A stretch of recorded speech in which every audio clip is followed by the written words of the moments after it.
L'anime commence avec Wang Ling qui manque de provoquer une catastrophe en sauvant sa bien-aimée, Sun Rong. Il réussit à la sauver et il voyage dans le passé. Cependant, Sun Rong ne se souvient pas de l'événement ni de ses sentiments pour lui. Plus tard, la grenouille démon avertit Wang Ling de ne pas faire quoi que ce soit qui pourrait nuire à l'univers.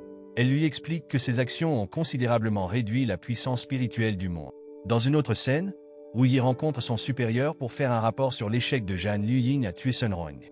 Même s'il a capturé Zhan Luying, Wu Yi n'a pas réussi à découvrir qu'il avait engagé, ainsi que la faction de l'ombre, pour l'assassinat. Remarquant une grande augmentation de l'énergie spirituelle pendant la compétition de l'épée spirituelle, Wu Yi propose d'enquêter sur sa cause. Au lycée de la faction 60, Sun Rong et ses amis s'inquiètent du comportement de Wang Ling. Même s'il a remporté la compétition de l'épée spirituelle, Wang Ling ne désire qu'une vie paisible, ce qui diffère de leurs préoccupations. Peu de temps après, Pan Chanchon rejoint la classe avancée et annonce que tous les élèves devront passer un examen pour évaluer leur énergie spirituelle à un niveau intermédiaire. Ceux qui échoueront seront expulsés de la classe avancée.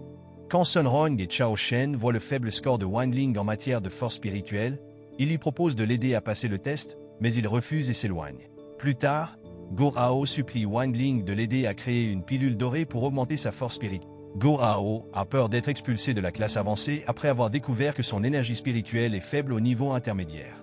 Après beaucoup de persuasion, Wang Ling accepte de l'aider et demande l'assistance de la grenouille démon. Pendant ce temps, Maître Wang rassemble les élèves dans le champ pour l'évaluation prochaine de leur force spirituelle. Après avoir expliqué les règles de l'examen, il leur dit de passer le test individuellement. Au même moment, Wang Ling est dans la salle d'alchimie en train d'aider Go Hao à créer la pilule dorée. Ils sont presque surpris par Pan Chanchon qui entre soudainement. Go Hao prend rapidement la pilule, mais cela rend sa force incontrôlable. Wang Ling intervient pour calmer le chaos, mais finit par s'évanouir pendant 1 heure. Quand Wang Ling se réveille, Go Hao est appelé par Maître Wang pour passer le test. Go Hao, frustré, se rend compte que les effets de la pilule dorée vont bientôt disparaître, risquant de le faire échouer au test. À la surprise générale, Go Hao parvient à réussir le test grâce au coup de pouce de Wang Ling, qui a amélioré sa force spirituelle. Cependant, quand vient le tour de Wang Ling, Maître Wang pense que son énergie spirituelle est faible et lui donne un casque.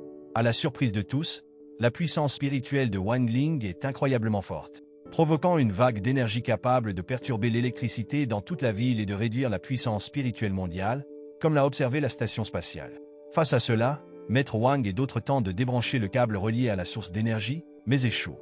Wang Ling donne alors son épée spirituelle, Jink, à Sun Rong, lui demandant de couper le câble. Le coup d'épée de Sun Rong cause de grands dégâts, créant une rupture dans les frontières dimensionnelles et affectant un autre monde. La scène se déplace vers l'empereur démon, qui ressent une perturbation dans son royaume. Son conseiller l'informe d'une rupture significative dans le gouffre reliant le monde des humains. En entendant cela, l'empereur démon se rappelle avoir assigné un seigneur démon nommé Tinxian, qui est la grenouille démon, pour conquérir le monde des humains. Il se rend compte que Tinxian a échoué, car les humains n'ont pas été éradiqués. L'empereur démon devient encore plus furieux en apprenant que le monde des humains draine l'énergie spirituelle du royaume des démons à cause de la chute drastique de la puissance spirituelle.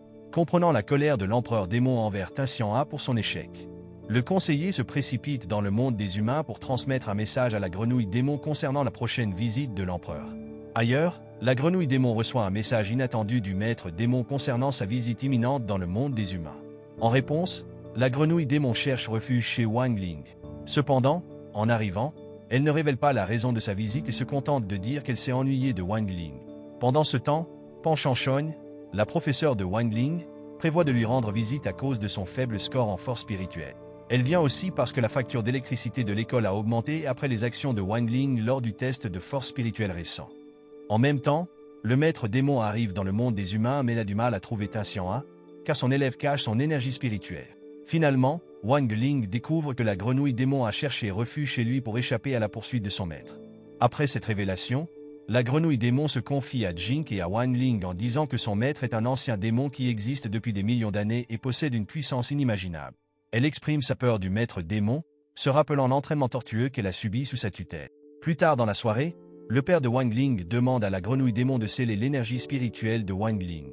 Cependant, le sceau est mal placé, provoquant chez Wang Ling une soudaine incapacité à parler dans une langue connue à cause d'une fuite d'énergie spirituelle. Heureusement, la grenouille démon consomme cette énergie, évitant tout danger. Mais Pan Chanchon arrive à la maison avant qu'il ne puisse réparer le sceau. Les parents de Wang Ling accueillent chaleureusement la professeure, mais il remarque bientôt le comportement étrange de Wang Ling envers elle. Pour distraire Pan Shanshan, la mère de Wang Ling lui fait visiter la maison, permettant au père de Wang Ling et à la grenouille démon de réparer le seau. Cependant, malgré leurs efforts, la libération précédente d'énergie spirituelle fait que les meubles de la maison s'animent et se déplacent seuls. Pour rétablir l'ordre, Wang Ling utilise la grenouille démon comme allié. Pendant ce temps, sa mère emmène Pan Shanshan dans une pièce et partage une version un peu embellie du passé de Wang Ling, en insistant sur son isolement et son manque d'amis. En entendant son histoire, Pan Shanshan comprend qu'elle ne devrait pas le juger uniquement sur sa faible force spirituelle. Ailleurs, après avoir cherché un moment, le maître démon trouve enfin l'emplacement de la grenouille démon et se précipite vers la maison de Wang Ling. Terrifié en réalisant que son maître sait où il est, Wang Ling s'évanouit. Simultanément, lors du nettoyage, le seau de Wang Ling se brise, provoquant une puissante explosion d'énergie spirituelle qui tue accidentellement le maître démon juste avant qu'il n'arrive chez Wang Ling. En apprenant la mort du maître démon et en trouvant seulement sa couronne funéraire, la grenouille démon est choquée et confuse par ces événements soudains. Pendant ce temps, Pan Shanshan fait ses adieux aux parents de Wang Ling, en leur disant qu'elle se concentrera davantage sur l'éducation émotionnelle pour mieux comprendre les problèmes de ses élèves. La scène se déplace alors 10 ans en arrière, juste avant l'attaque de la grenouille démon contre le monde humain. Juste avant son arrivée, un homme nommé Sanren et sa femme, YER, montent sur une épée volante pour une mission d'assassinat. Le vol rencontre des turbulences à cause d'une soudaine montée d'énergie spirituelle. Malgré les avertissements de l'hôtesse de l'air de rester assise et de boucler sa ceinture, YER ignore les consignes et est projeté hors de l'avion quand des dommages graves touchent la queue de l'appareil. De retour dans le présent, Go Hao raconte l'incident, mentionnant qu'après l'accident d'avion, Sanren et sa femme ont mystérieusement disparu. Des rumeurs disent que Sanren se cache près du lycée de la faction 60, et certains élèves prétendent l'avoir vu là-bas. Peu de temps après, Pan Shanshan entre en classe et annonce qu'une élève de la classe ordinaire sera promue dans la classe élite grâce à son score élevé au test de force spirituelle. Cette élève, Ling Xiaoyu, est la même fille que Wang Ling a rencontrée dans le monde parallèle qu'il a créé en essayant de sauver Sun Ron. Jink la reconnaît également, mais ne se souvient pas pourquoi. Ensuite, Pan Shanshan informe les élèves qu'elle remplacera Maître Wang, qui est occupé par des affaires importantes. Maître Wang aide Zui à localiser la sœur de Zhan Luying, Zhan Luyu, membre de la faction de l'ombre. Ils réussissent à suivre son énergie spirituelle mais tombent dans un piège. Zhan Luyu a infiltré le lycée de la faction 60 pour sauver sa sœur emprisonnée. Pendant ce temps, alors que Go Hao et Shen Chao discutent de Sanren avec Wang Ling, ils aperçoivent Zhan Luyu à l'école et la suivent discrètement. Ils arrivent dans une salle et réalisent que quelqu'un y vit secrètement. Peu de temps après, ils entendent des pas et se cachent. À leur grande surprise, Ling Xiaoyu entre dans la pièce, révélant qu'elle y vivait depuis le début. Ils ont un petit accrochage avec elle avant de découvrir accidentellement une chambre secrète derrière une porte. En même temps, Zhan Luyu trouve sa sœur emprisonnée dans le donjon. Cependant, au lieu de la libérer, elle semble vouloir se venger en mettant fin à la vie de sa sœur. Wang Ling et ses camarades se retrouvent au milieu de cette situation et demandent rapidement à Jing de les transporter dans un endroit plus sûr, car les salles souterraines sont remplies de pièges. La scène change et Zhan Luyu révèle l'identité de la femme, qui n'est autre que YER, la femme de Sanren. Elle explique comment elle a été emportée dans le monde des démons après l'accident et a souffert en tant que traductrice entre les mondes. Zhan Luyu accuse sa sœur d'avoir orchestré les événements d'il y a 10 ans, dans le but de prendre sa place de chef de la faction de l'ombre. Malgré les protestations d'innocence de Zhan Luying, Zhan Luyu reste méfiante et tente de tirer une flèche sur elle. Cependant, Maître Wang intervient juste à temps pour stopper l'attaque. Pendant ce temps, Wang Ling se souvient des événements d'il y a 10 ans, lorsque son combat contre la grenouille démon a accidentellement touché l'épée volante transportant Sanren et sa femme. Bien qu'il ait sauvé les passagers, il ne savait pas que YER avait été éjecté du bateau. Dans un autre développement, Zhan Luyu retrouve Maître Wang et se rend compte qu'il est son mari. Ils expriment leur amour après une décennie de séparation, bien que leur moment romantique laisse Zhan Luyu mal à l'aise. En quittant la pièce, Wang Ling et ses camarades tombent par hasard sur Maître Wang et Zhan Luyu, profondément engagés dans leur réunion affectueuse. Quelques jours plus tard, Maître Wang insiste sur l'importance d'entretenir l'épée spirituelle pour en assurer la durabilité et la force. Il explique que négliger cet entretien pourrait causer des dommages irréversibles. Jing se rend compte qu'il n'a jamais effectué de maintenance sur son épée et reçoit la permission de Wang Ling de s'en occuper lui-même. En rentrant de l'école, Sun Ron avertit ses amis de ne pas manipuler leurs épées spirituelles avec négligence. Plus tard, Sun Ron les conduit au célèbre magasin d'épées spirituelles 4S dans la ville.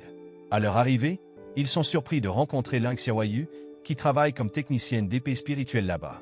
Au cours de leur conversation avec Xiaoyu, ils découvrent son passé, où elle a grandi uniquement avec sa grande sœur depuis son enfance. Cependant, à l'âge de 8 ans, la sœur de Xiaoyu a disparu alors qu'elle raffinait une épée spirituelle et n'est jamais revenue.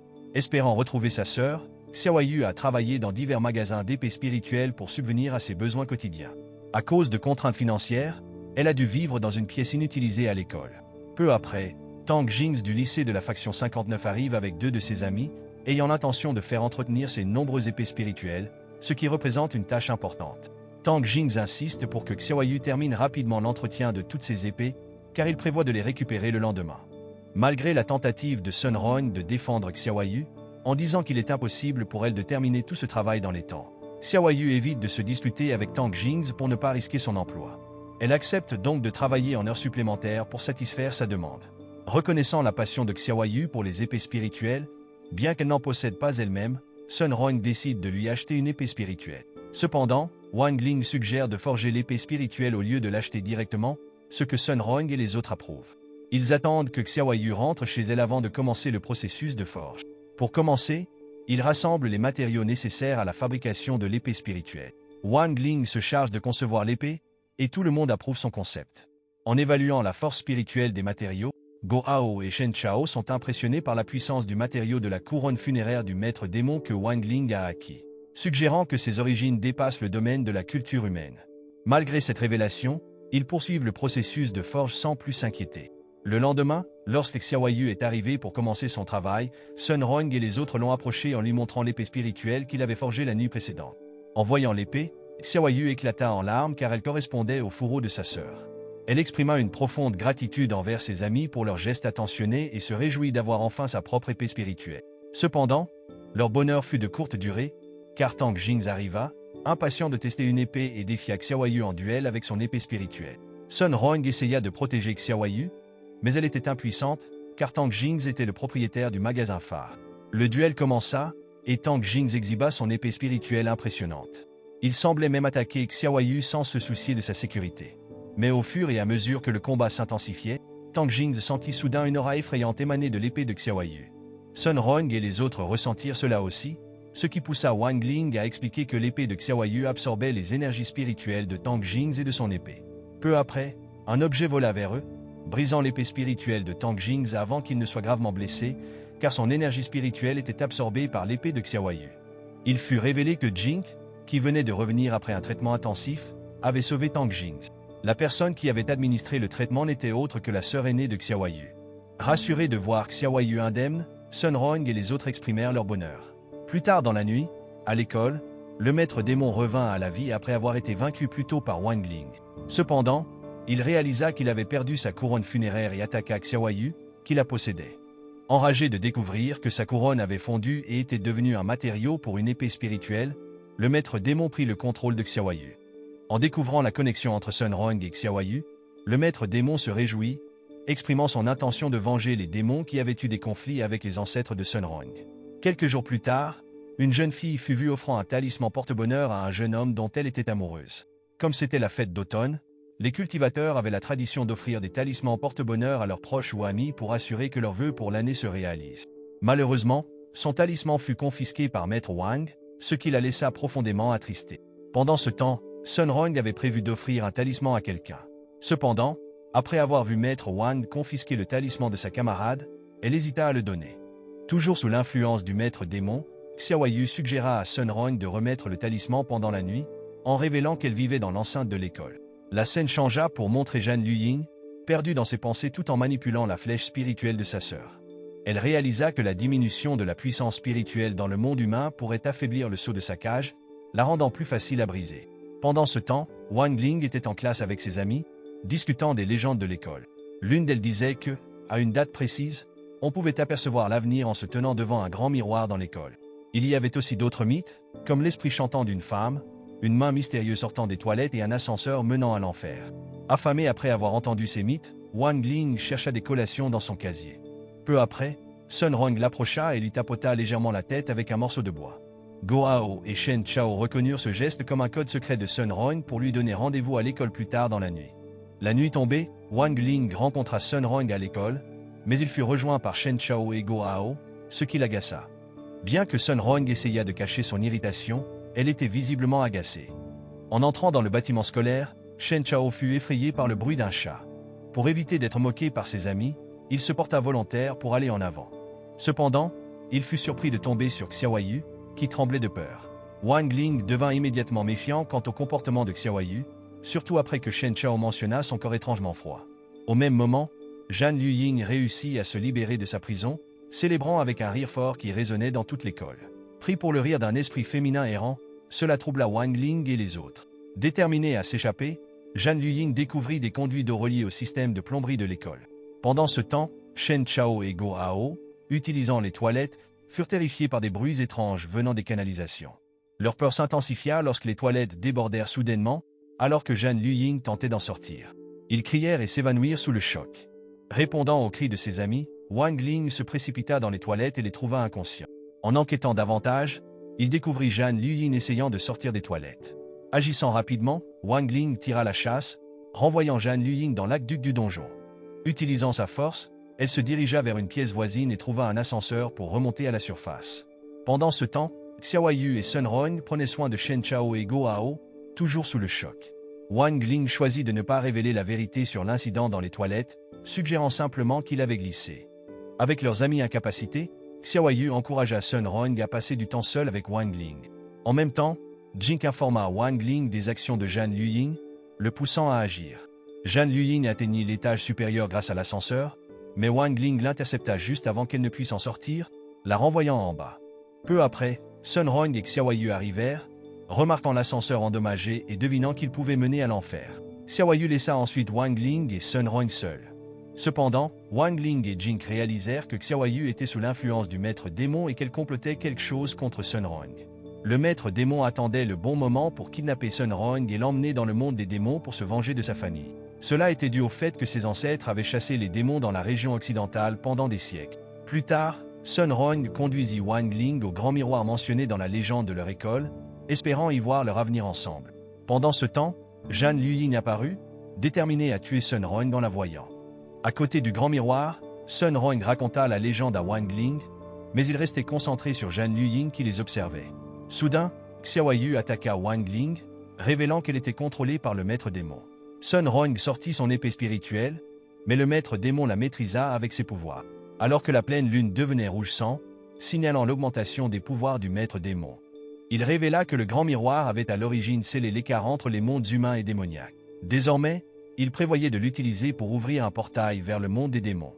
Juste avant que le maître démon n'entraîne Sun Rong dans le monde des démons, Zhan Luying tenta d'intervenir mais fut rapidement neutralisé par Wang Ling, qui se précipita pour sauver Sun Rong. Le coup de poing de Zhan Luying, visant Xiaoyu, expulsa le maître démon de son corps, le renvoyant dans son royaume et brisant le grand miroir. Bien que Zhan Luying sembla agacé par Wang Ling, il la vainquit facilement d'un simple coup léger. Avec Sun Rong inconsciente à cause de l'épreuve, Wang Ling accepta le talisman porte-bonheur qu'elle avait prévu de lui offrir. Quelques jours plus tard, Shen Chao se plonge dans le visionnage du live stream d'une fée nommée Suda, négligeant complètement son entraînement. Il va même jusqu'à offrir un remède traditionnel de la collection familiale après avoir appris que le maître de Suda est gravement malade. Pendant ce temps, à la station spatiale, Wu Yi rencontre virtuellement des maîtres en cultivation pour discuter de la diminution de la puissance spirituelle sur Terre. Bien que certains maîtres estiment que ce n'est pas trop dangereux. Wu Yi insiste sur la nécessité de prendre des mesures pour empêcher le monde des démons de profiter de l'affaiblissement de la barrière entre les mondes. Il met en garde contre les tentatives répétées d'infiltration de la part d'espions du monde démoniaque. Au cours de la réunion, un maître propose de construire un mur défensif, tandis qu'un autre suggère de préparer une guerre contre les démons. Wu Yi essaie de calmer les débats, mais un autre maître, absent physiquement, propose de capturer un démon pour l'interroger et obtenir des informations sur le monde des démons. Les autres maîtres approuvent ce plan. En observant l'attitude respectueuse des maîtres envers ce maître invisible et leur volonté de suivre ses conseils, il devient évident que ce maître invisible est Wang Ling lui-même. Avec un pouvoir spirituel dépassant celui des autres maîtres en cultivation, Wang Ling exerce une influence considérable. Wang Ling quitte rapidement la réunion virtuelle lorsqu'il apprend par Go Hao que Shen Chao se fait réprimander par son père à l'entrée de l'école. Le père de Shen Chao est furieux du déclin important de la puissance spirituelle de son fils et l'interroge. Au début, il pardonne à Shen Chao, pensant que ses intentions étaient bonnes. Mais en découvrant que Shen Chao a volé le remède traditionnel familial, il devient furieux. Casse le téléphone de Shen Chao et le menace de le renier s'il continue de regarder les live streams de Suda.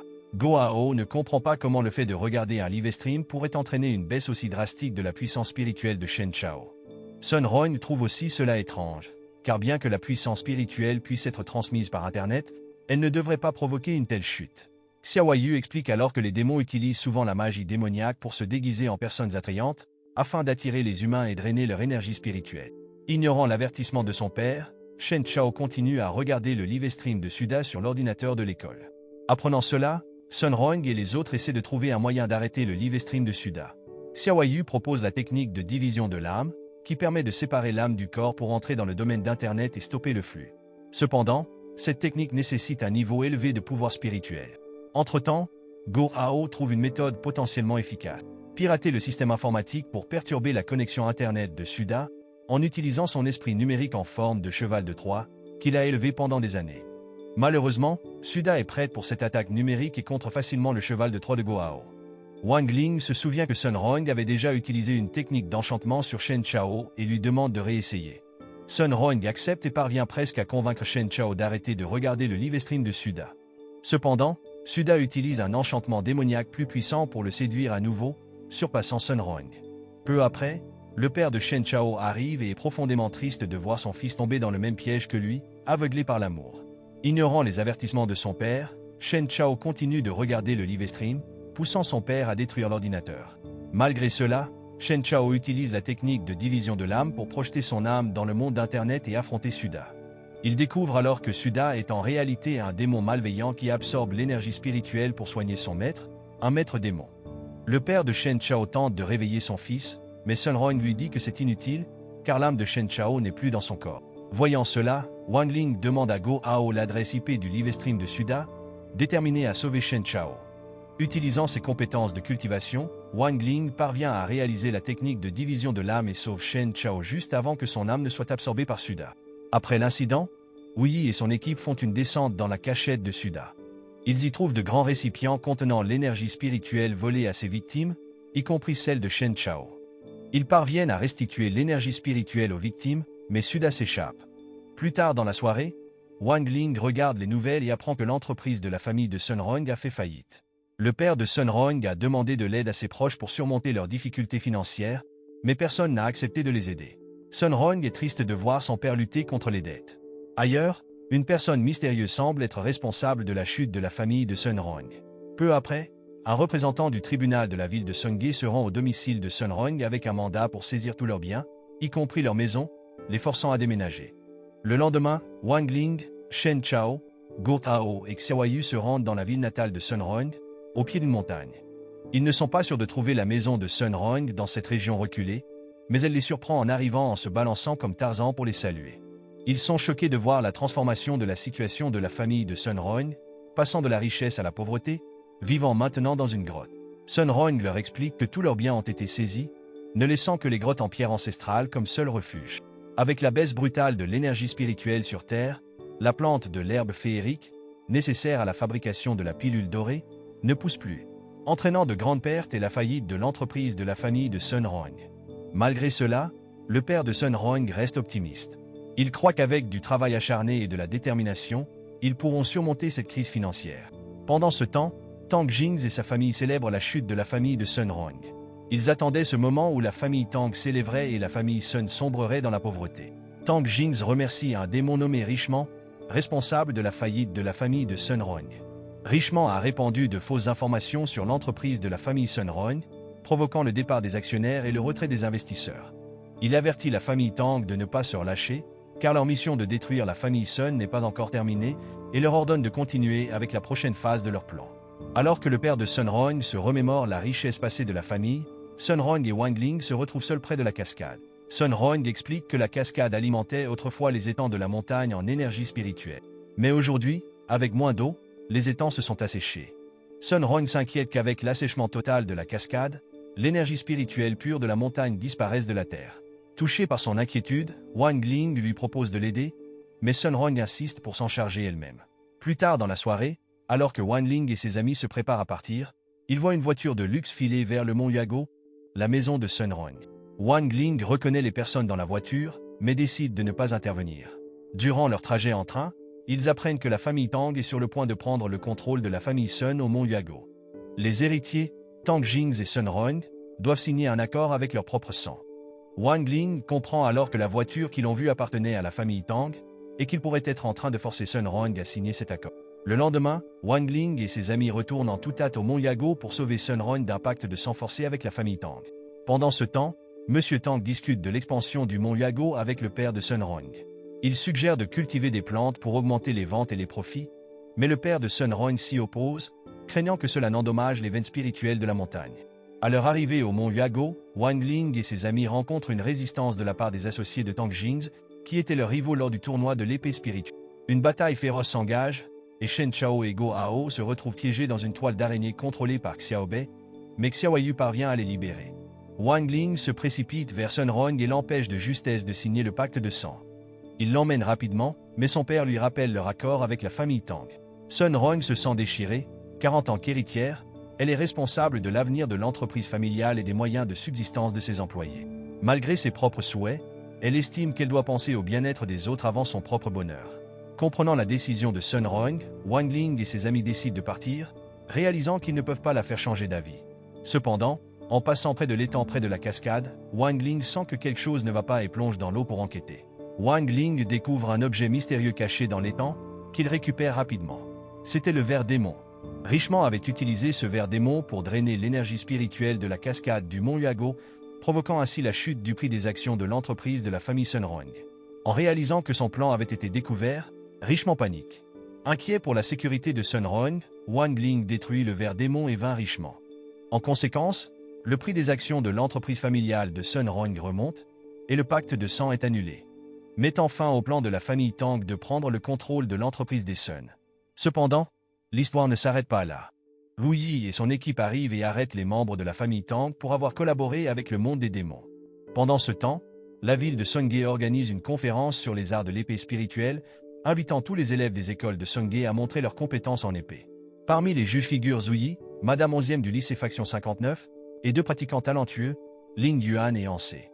Ling Yuan et Ansé estiment que les épées spirituelles peuvent être utilisées à la fois pour le combat et pour créer de belles performances.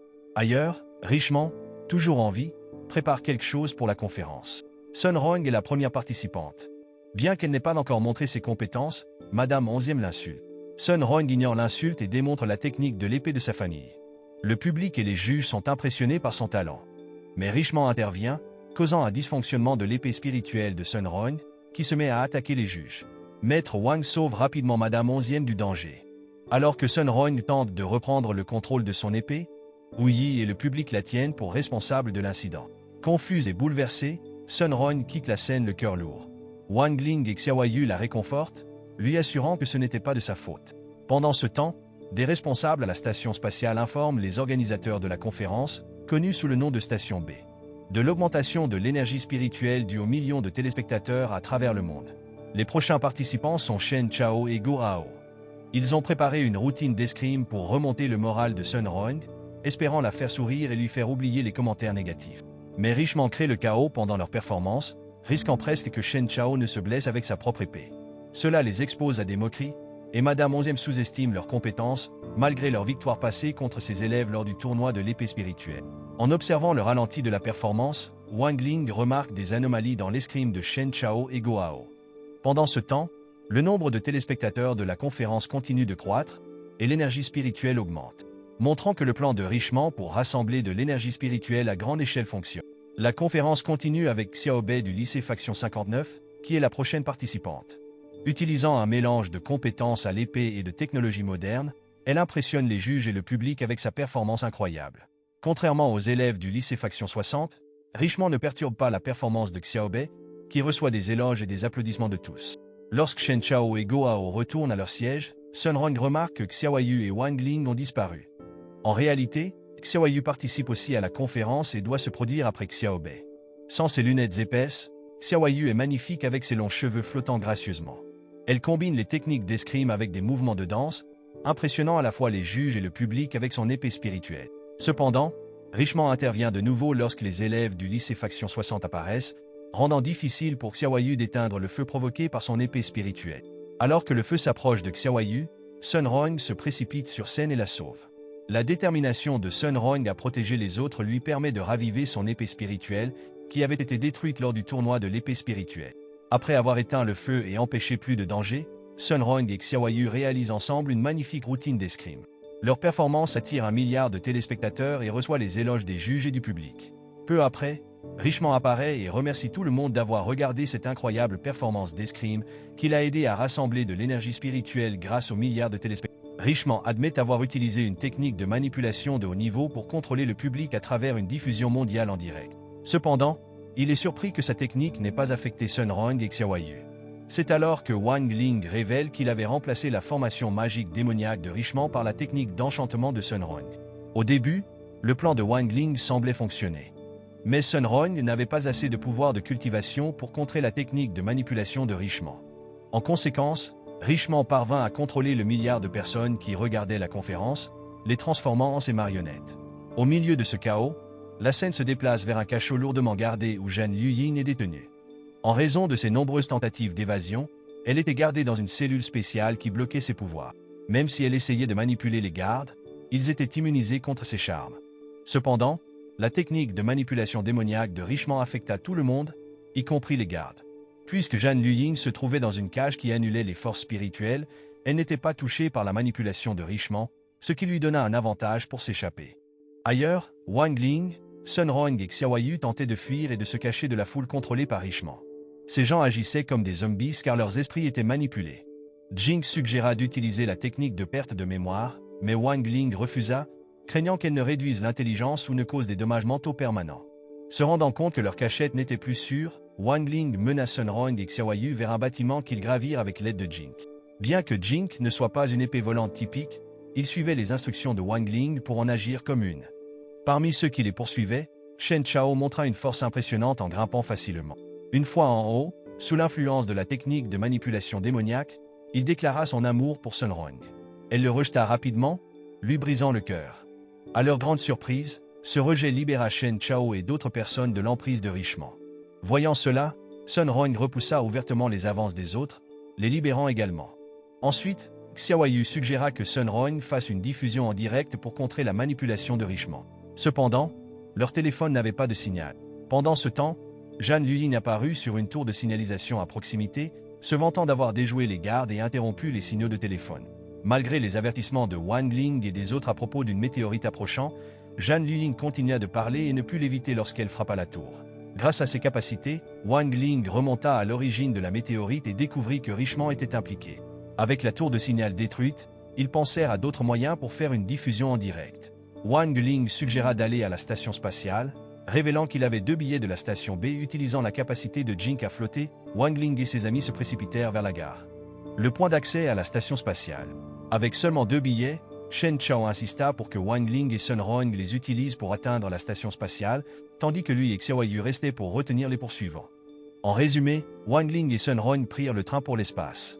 Pendant le voyage, Sun Rong ressentit un mélange d'émotions à l'idée d'être seule avec Wang Ling, trouvant la situation un peu gênante. Elle s'attendait à une déclaration d'amour de sa part, mais il la surprit en suggérant qu'il trouve un moyen de faire venir Shen Chao et Xiaoyu en résolvant le problème des billets. Pendant ce temps, Shen Chao et Xiaoyu restaient inaperçus par leurs poursuivants, qui se concentraient uniquement sur Sun Rong. À leur arrivée à la station spatiale, Sun Rong se prépara pour sa diffusion mondiale. Elle commença en parlant de son éducation riche en tant que membre de la famille Sun, où elle se sentait toujours aimée et valorisée. Cependant, les choses avaient changé lorsque sa famille avait soudainement rencontré des problèmes financiers. Sun Rong insista sur son besoin d'indépendance, expliquant qu'elle avait rejoint la conférence pour montrer ses compétences, et non pour compter sur la richesse passée de sa famille pour être acceptée. À sa grande surprise, Sun Rong se sentit submergée par l'amour qu'elle recevait. Elle s'excusa en disant que l'amour d'une seule personne serait suffisant pour la rendre heureuse. Les paroles sincères de Sun Rong touchèrent les gens du monde entier, brisant ainsi la technique de manipulation démoniaque de Richemont. Mais Richemont n'en avait pas fini. Furieux par la révélation de Sun Rong, il lança une énorme météorite en direction de la Terre, menaçant toute vie sur la planète. Wang Ling réagit rapidement, détruisant la météorite avec son épée spirituelle avant qu'elle ne cause des dommages.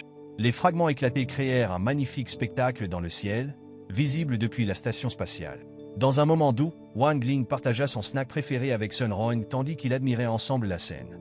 Dans le passé, Richemont avait informé l'empereur démon de l'existence de Wang Ling, exprimant ses inquiétudes concernant le pouvoir caché de ce dernier. L'empereur démon avait alors donné à Richemont pleine autorité pour détruire le monde humain et absorber son énergie spirituelle dans le royaume des démons. Richemont tenta ensuite de lancer une météorite gigantesque sur la Terre. Cependant, Wang Ling l'en empêcha en lançant Jing sur Richemont, faisant éclater la météorite et vainquant Richemont pour de bon.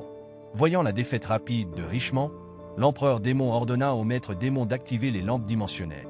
Pendant ce temps, Sun Roin proposa à Wang Ling de visiter la station spatiale avant de retourner sur Terre, et il accepta. Mais lorsqu'ils sortirent de l'ascenseur, ils se retrouvèrent en forme tridimensionnelle.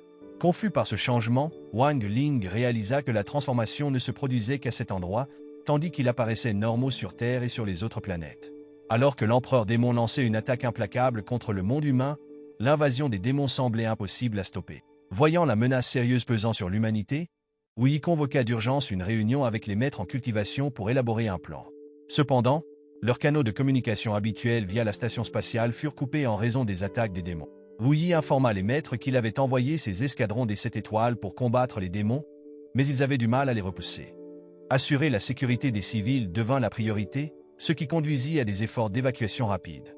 Wu Yi révéla également que la fissure reliant le monde humain et le monde des démons se trouvait directement au-dessus du lycée Faction 60. Il mentionna que la formation de rupture du destin, qu'il avait mise en place pour tester le pouvoir spirituel, était toujours intacte, mais qu'elle nécessitait quelqu'un avec un pouvoir spirituel élevé pour générer de la foudre afin de vaincre les démons. Trouver quelqu'un avec assez de pouvoir spirituel était difficile, d'autant plus que Zhu Yi avait perdu contact avec le célèbre maître, Wang Ling. Certains pensaient que l'absence de Wang Ling signifiait qu'il avait peur. En son absence, l'un des maîtres se porta volontaire pour exécuter le plan de Zhu Yi, confiant en son propre pouvoir spirituel. Pendant ce temps, Wang Ling et Sun Roin se sentaient piégés sans issue possible. Wang Ling pensa à utiliser une technique pour les libérer, mais il avait besoin de son épée spirituelle, qui était hors de portée. Dans le monde humain, Wu Yi et ses escadrons combattaient courageusement les démons tout en évacuant les civils. Malgré leurs efforts, ils étaient submergés par les attaques incessantes des démons. Pour contrer le danger, Wu Yi prévoyait d'attirer de nombreux démons au lycée Faction 60. Là-bas, le maître avait l'intention de créer une puissante tempête au-dessus de la formation de rupture du destin pour détruire les démons. Cependant, la puissance spirituelle du maître n'était pas suffisante pour tuer tous les démons. Voyant la menace que représentait la formation, l'empereur démon envoya un énorme rocher pour la détruire. Le maître tenta de l'arrêter, mais l'empereur démon lança des milliers d'autres rochers, chacun prêt à causer des ravages dans le monde humain.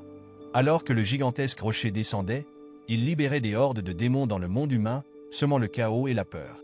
Wu Yi craignait que ce soit la fin de l'humanité. Sun Roin partageait cette crainte, mais Wang Ling la rassura de ne pas perdre espoir, promettant de trouver un moyen de sauver le monde. Utilisant l'épée spirituelle de Sun Roin, Wang Ling brisa le sceau spatial créé par le maître démon, les libérant de la station spatiale. Il demanda à Sun Roin de rester là pendant qu'il partait sauver le monde. Au milieu de la crise, Wu Yi et les autres furent étonnés par l'apparition soudaine de Wang Ling. Il émanait une lumière brillante qui détruisait plusieurs rochers géants. L'acte héroïque de Wang Ling attira l'attention des médias, mais sa véritable identité resta cachée derrière l'aura éblouissante qui l'entourait. Alors que Wang Ling se préparait à vaincre les démons restants, une fille ressemblant à Xiaoyu, avec des ailes de papillon délicates, apparut devant lui. Elle utilisa la téléportation pour l'emmener loin de la scène. Nous voyons alors un flashback du passé de Xiaoyu lorsqu'elle monta à bord d'un train en direction de l'emplacement de l'empereur démon. Son enfance est montrée, où son père l'entraînait à utiliser son pouvoir spirituel pour créer des ailes, une compétence qu'elle avait du mal à maîtriser. Ces ailes n'apparaissaient jamais, révélant son héritage en tant que membre de la race des papillons d'un autre royaume. En raison du danger que représentaient leurs ailes uniques, son père la réconforta, insistant sur leur valeur et leur vulnérabilité. Leur conversation fut interrompue par une attaque démoniaque, et son père envoya Xiaoyu dans un autre monde pour la protéger. Dans le monde humain, Xiaoyu fut secouru par une femme qu'elle considère maintenant comme sa sœur. Dans le présent, Xiaoyu partage son histoire avec Wang Ling, expliquant comment l'empereur démon et son armée avaient détruit sa race des papillons et leur monde. Les démons cherchent à dominer les races plus faibles à travers l'univers et à utiliser leur énergie spirituelle pour accroître leur propre pouvoir. Xiaoyu dit à Wang Ling que les démons ont conquis de nombreux mondes, permettant à l'empereur démon d'acquérir un immense pouvoir spirituel. Wang Ling avoue avoir arrêté les attaques des démons il y a 10 ans. Mais Xiaoyu insiste sur le fait que l'empereur démon est beaucoup plus puissant que ses subordonnés et propose de l'emmener directement à lui. Dans le monde humain, Wu Yi et ses camarades se sentaient désespérés face aux attaques incessantes des démons. Cependant, un rayon d'espoir apparut lorsque Sun Roing diffusa un message en direct depuis la station spatiale. Sun Roing expliqua que les démons avaient planifié leur attaque sur le monde humain depuis longtemps, s'attendant à ce que l'humanité tombe après avoir vu leurs maîtres et leurs escadrons d'élite vaincus. Elle rappela à tout le monde qu'ils étaient tous compétents en cultivation et avaient cultivé leur pouvoir intérieur tout au long de leur vie. Elle les encouragea à s'unir et à combattre les démons, les exhortant à ne pas abandonner mais à défendre fermement leur monde. Le discours de Sun Roing raviva la détermination des auditeurs, les motivant à affronter leurs ennemis. L'empereur démon, en regardant la diffusion, la félicita comme un véritable membre de la famille Sun. Malgré la résolution des humains, l'empereur démon envoya plus de forces pour assurer la conquête du monde humain. Pendant ce temps, Xiaoyu et Wang Ling arrivèrent à l'antre de l'empereur démon. Xiaoyu, forcé par le maître démon qui retenait sa sœur en otage, devait amener Wang Ling devant l'empereur démon. Sous les ordres du maître démon, Xiaoyu et Wang Ling furent forcés de s'agenouiller devant l'empereur démon. Cependant, Wang Ling était insensible au pouvoir du maître démon et le dissipa facilement d'un simple geste. Voyant la défaite de son conseiller, l'empereur démon attaqua, mais Wang Ling l'expulsa sans effort de son palais. Imperturbable face aux menaces de l'empereur démon, Wang Ling affirma être prêt à utiliser son pouvoir sans craindre les conséquences. Malgré les tentatives incessantes de l'empereur démon, il ne put surpasser Wang Ling et devint la cible de sa puissance. En observant le combat, Xiaoyu s'émerveillait de la force extraordinaire de Wang Ling. L'empereur démon, dépassé, se demandait comment un humain pouvait posséder une telle puissance. Wang Ling expliqua que les humains, malgré leurs nombreuses épreuves, triomphaient toujours parce qu'ils refusaient de céder aux forces du mal. Soudain, le maître démon, toujours en vie, intervint, croyant qu'un sceau sur le cou de Wang Ling était la source de son pouvoir. En essayant de retirer le sceau, il libéra accidentellement la véritable puissance de Wang Ling, incroyablement puissante. En un instant, une explosion colossale détruisit le monde des démons, anéantissant l'empereur démon et ses sbires. L'explosion s'étendit aux démons dans le monde humain, faisant tomber une pluie guérisseuse sur les habitants. L'augmentation de la puissance spirituelle de la Terre assura un avenir plus lumineux pour tous. Sur la station spatiale, Jink informa Sun Roing que Wang Ling avait détruit le monde des démons. Pendant ce temps, Xiaoyu sauva sa sœur et retourna sur Terre. Craignant des représailles pour sa trahison, Xiaoyu fut surprise de constater que Wang Ling n'éprouvait aucune rancune. Au lieu de cela, il lui demanda de convoquer rapidement son père pour poser un nouveau sceau, craignant que son pouvoir incontrôlable ne mette le monde en danger. Après ces événements, Wu retrouva son statut de héros pour son rôle crucial dans la défaite des démons. Les habitants commencèrent avec enthousiasme à reconstruire leur ville, reconnaissant de la fin de la menace démoniaque. Avec la paix rétablie, la vie reprit son cours normal. Shen Chao et Guo Hao restèrent curieux à propos du mystérieux cultivateur qui avait vaincu les démons. Bien que Sun Roing savait que c'était Wang Ling, elle choisit de garder son identité secrète. Wang Ling et Zhu Yi rendirent visite à la grenouille diabolique, un démon emprisonné, et la libérèrent. Ils exprimèrent leur regret pour l'avoir faussement accusé d'espionnage pour l'empereur démon. À la demande de la grenouille diabolique de retourner dans sa patrie, Wang Ling l'informa que le monde des démons n'existait plus. La morale de l'histoire est donc, si un rocher géant tombe du ciel, assure-toi d'avoir un ami avec des super pouvoirs, ou au moins une épée magique sous la main.